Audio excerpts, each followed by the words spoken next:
We can no longer rely on our past laurels and just be perceived, well, we're the heroic firefighters. Of course you know that you need us, and you just, pay your taxes and pay our budget, and when we ask for something, you have to give it to us because we're the heroic firefighters and we save the day.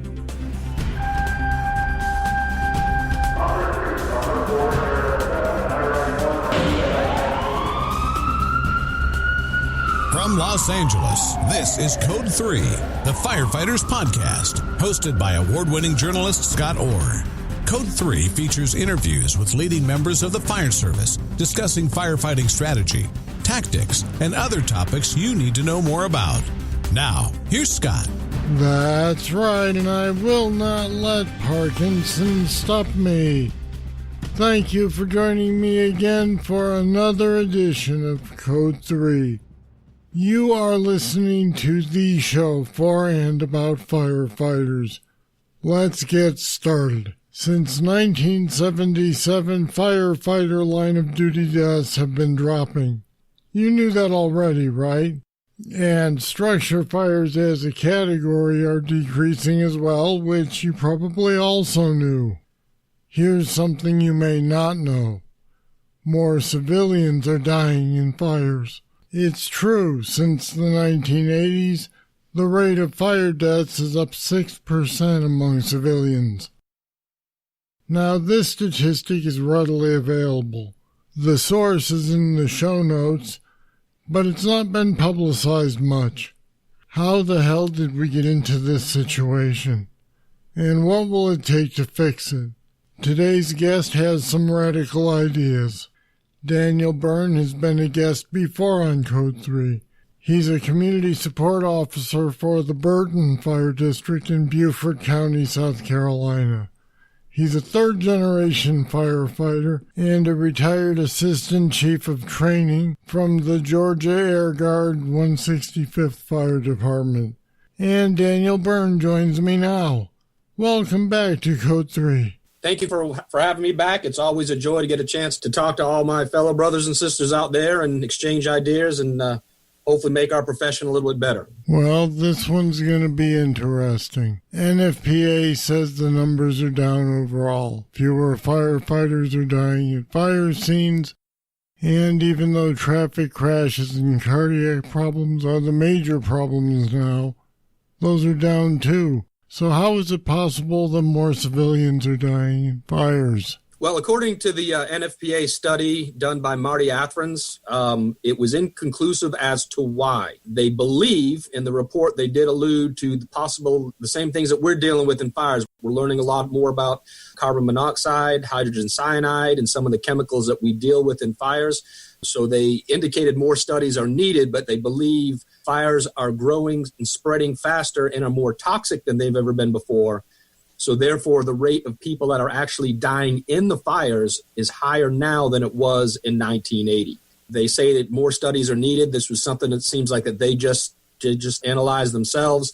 But even though fires are down, more people are dying in them. And they grow faster, hotter, and are more toxic than ever before. And we as firefighters know that. So why isn't this a bigger priority? And what will it take for it to become a big priority? Well, there's a lot of reasons why it's not a priority. Back when America Burning Report came out in 1973, there was a big push towards prevention, fire codes, fire inspectors, prevention division, prevention messages, fire inspections. All that started out and became a real big push for us during the 70s. I remember my father is a retired Boston firefighter, and I remember him going out in some of his first company inspections and his inspection forms. And he used to complain that, it doesn't do any good because nobody's listening, but they managed to reduce the amount of fires and fire fatalities and also firefighter fatalities since that initial push. But if you look at the graphs and the statistics, it shows that pretty much across the board, the numbers plane out somewhere around the early 90s to the 2000s. And now, like we talked about, the rate of fire deaths actually pitched up a little bit. The amount of home fires have actually pitched up a little bit.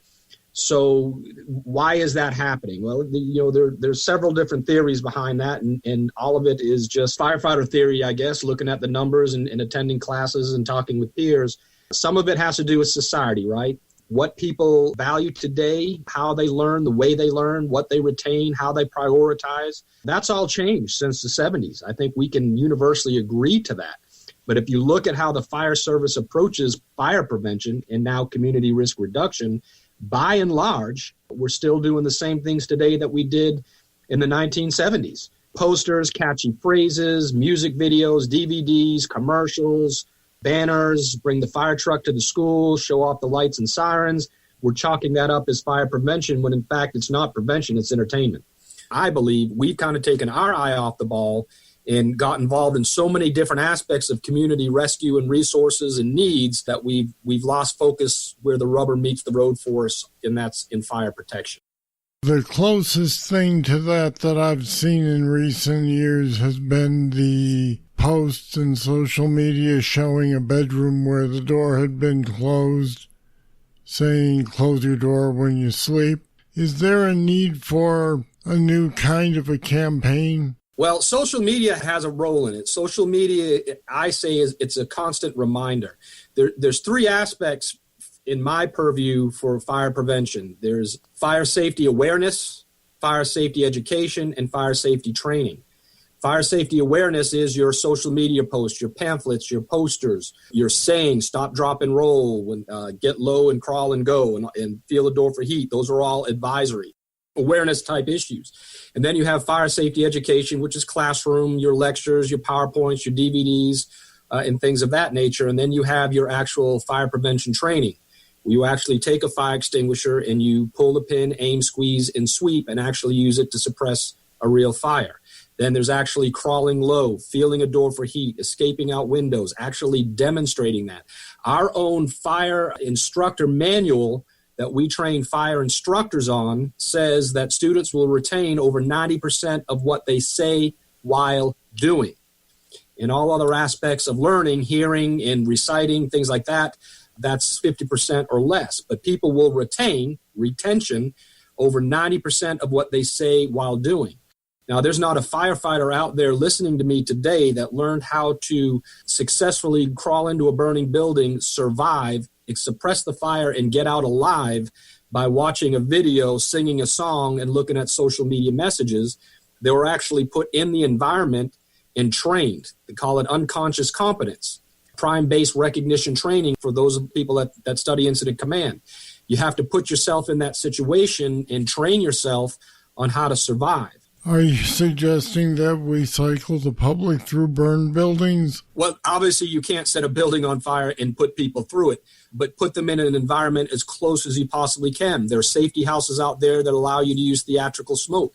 You can use theatrical smoke in school buildings. You can use theatrical smoke in somebody's own home or in the fire station to try to put them in as realistic of an environment as you safely can. I have watched students recite to me verbatim when the smoke alarm goes off, and they'll tell you exactly what it is that they need to do, and they'll say it proudly and loud. But then you put them inside our safety education house, you let in a little theatrical smoke, the smoke alarm goes off, and they'll freeze, and they won't know what to do. Same thing with adults. Well, sure, it's dark, and there's all sorts of sensory input that they don't expect, which is the reality. That's the reality of fire. So if it's good enough for our firefighters to get them off the couch and on the training ground and actually get hands-on and repetitively drill over and over again to develop those skills to survive a fire, why is it not good enough for our public? So we can't, my contention is we cannot just go back to social media, PowerPoint, the DVDs that are out there and the little animated things you can do on computers and call that fire safety good fire prevention. It's education. It has value, but in and of itself, it does nothing for you. Sitting at a computer and clicking on a questionnaire or watching a video is good. And it's informative, but you won't know how you react until you're actually in that environment. So we need to get out of our stations into our communities and find ways to train our public in as realistic of an environment as we can on how to prevent and survive fires. And the only way to do that is actually to get out in the community. And today, even with Vision 2020, who's doing incredible work, there's all kinds of great information out there on how to start a comprehensive community risk reduction program. But fire departments still, by and large, it's an us versus them. You got the suppression guys, and then you have your prevention, community risk reduction guys. It's usually one man office or one person office. They're usually understaffed, underfunded, and first to be cut when finances get tight. When we need to encompass our entire fire departments, to include our engine companies, to get out into the community at every opportunity to provide this education and training. That's when your social media will really get the bang for the buck. Somebody that's actually been through a safety house and has been in an environment where it's dark, theatrical smoke alarms going off. They have to feel their way to the window, feel the door for heat. They have to actually egress, go to the meeting place. Somebody that's experienced that firsthand, when they see your social media posts reminding them about bedroom doors being closed, when they see the social media posts about the importance of smoke alarms, now it rings true to them because they've actually been in that environment and have experienced the need to know all that information. How realistic is it to try to get the public through these things one after another? Focused effort. When the fire service puts its mind to something, it can move mountains. And we prove that with the reduction of firefighter fatalities and line of duty deaths. And we've dropped the number because we've attacked it. We have got to do the same thing when it comes to community risk reduction and fire prevention. Other countries have proven it. The Merseyside, England is a perfect study. They've been over here talking about what they've done. Even in Japan and other areas where they put prevention first and foremost, they have proven results. I'm a big proponent of NFPA 1710 and 1720. I believe fully in staffing. When I was a company officer, I was in a very remote engine company. We were staffed with 3, and our backup was 2 or 3 minutes away. So I can appreciate the need for staffing in NFPA 10.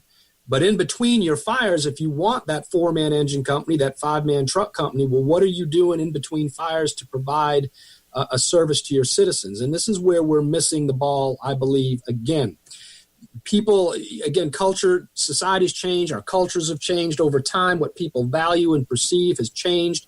You just have to turn on the news today and see how quickly our values have changed. We can no longer rely on our past laurels and just be perceived, well, we're the heroic firefighters. Of course you know that you need us, and you just pay your taxes and pay our budget. And when we ask for something, you have to give it to us because we're the heroic firefighters and we save the day. Now, we know that. We know what we do. We know our value when the alarm sounds, but the John Q. citizen doesn't anymore.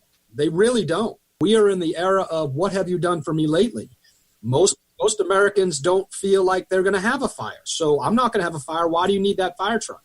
So we have got to not only get out from behind our bay doors and engage our citizens in fire prevention for reduction of risk, but also to improve, I don't want to say our image per se, that's not necessarily accurate, but improve the public's perception of what we do. When they're crawling through that safety house with the theatrical smoke and a little bit of heat and the low lights and the alarms going off, now they start to appreciate what it takes to be in firefighter gear to go in there and put that fire out. Now they start to appreciate what it is that we do and how much training and effort goes into fire suppression.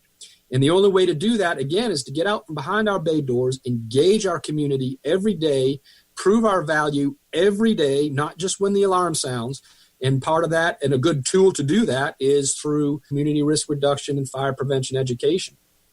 And I joke around all the time, you can have a 2-man engine company pull up to a 50% involved 2-story wood frame residential with a 1% survivability profile of someone being trapped in there, being alive for a rescue, but they'll put on their air packs and they'll go in because there's a chance. There's no obstacle too large, no challenge too big. They'll go in there, kick the door in there, and do the job. But when you start talking about a Saturday doing a smoke alarm drive, or a week of going to the school and talking to the children or the parents about fire prevention, all of a sudden, we don't have the resources to do that. We don't have the time to do that. That's a waste of time. If you're willing to rush into a burning building because there's a 1% chance on saving someone's life, then you should be willing to do a smoke alarm drive in a community with the 1% chance that smoke alarm is going to save somebody's life. Let's take a short break from the interview so I can ask for your help. Don't worry, it won't cost you anything. You enjoy this show. I know you do because you're listening to it. So would you please do me a favor and tell someone about Code 3? Just tell one other person. Could be the probie in your house or the company officer. Whomever you think will get something out of the interviews I do. Or you can put it on Facebook, Twitter, or Instagram. Whatever you like, just spread the word. I'd be grateful if you did. And thank you for supporting the show that supports firefighters. Do you believe that overall, say nationwide, this sort of education has stayed the same? It's tapered off, which maybe even increased in some ways? Well, nationally, I can't really speak for every department. I know there's some out there that are doing amazing things with community risk reduction and fire prevention, but those are going to be, in my experience and knowledge and just doing and going around and presenting at conferences and talking to firefighters, and my communication are usually your larger departments with your bigger budgets. My personal experience in fire departments is no, we still do the same thing today that we did in the 1970s. We bring the fire truck to the school only when they ask us to. We turn on the lights and sirens. We hand out plastic fire hats. We talk about friction loss. We might talk about smoke alarms, and then we call that fire prevention. But those kids that you just talked to have very little control about fire prevention in their homes. They should be geared more towards fire survival. And there's fire departments that don't even do anything for Fire Prevention Week. Explain to me this. Fire Prevention Week is the longest public health observance on record in the United States of America. We own that week in October. That's Fire Prevention Week, the longest one of health observance in this country. Yet the Red Cross installs smoke alarms by the tens of thousands. So we have a nonprofit agency whose primary role is disaster response, has found such value in smoke detector installations and such a need of smoke detector installations that they have taken that mission on and have gone out on their own or partnered with local fire departments to get them out to do it. Now explain that to me. Fire Prevention Week, we own it. 1 week dedicated to fire prevention. We lose over 2,000 to 3,000 civilians every year in fire. Majority of our firefighters die on the fire ground, yet we have all these homes without smoke alarms. That another agency that's disaster response, not fire protection, is going in to putting these smoke alarms in homes, and have found it so receptive and the public so appreciative and in need that they do this almost full time now. Do we need a new national program instead of trying to ask individual communities to work this out for themselves? All disasters are local, and the best people to address your local community problems is your local fire department. Now, nationally, they need support. Nationally, they need programs, and that's by and large not happening. But your local fire department knows what your local fire problem is, knows the community, knows how to communicate with that community, should know how to, and should know how to get those messages across. But the emphasis should be on doing that. Now, I know ISO has just recently started awarding points for fire prevention programs. Sadly, there needs to be some type of an incentive to get fire departments up and doing these programs. And that, I don't know the answer. I don't understand. Now, granted, a lot of fire departments are volunteer, and they're struggling just to keep their doors open for emergency response, and I wish I had an answer for them. I don't. But there's a lot of paid fire departments out there during Fire Prevention Week that don't do anything. I could walk into any fire department in the United States and pull the rookie aside and ask them basic questions about a sprinkler system, and I bet you he or she cannot answer that question. Now, think about that. Right? So our job is fire protection. Our job is to protect our community from fire. That is where our rubber meets the road. We have a lot of other responsibilities, but that is ours. So I equate it oftentimes to doctors and cancer. You know, fire is our cancer. We have the cure. It's called sprinkler systems. But our fire recruits come out of our fire academies and go throughout their initial recruit training, can't answer basic questions about sprinkler systems for the most part. How is that? So I would say the number one thing that we could also do is in our firefighter standards, fire prevention and community risk reduction should be up front, the first thing that they know. If you're going to respond to it, first you need to learn how to prevent it.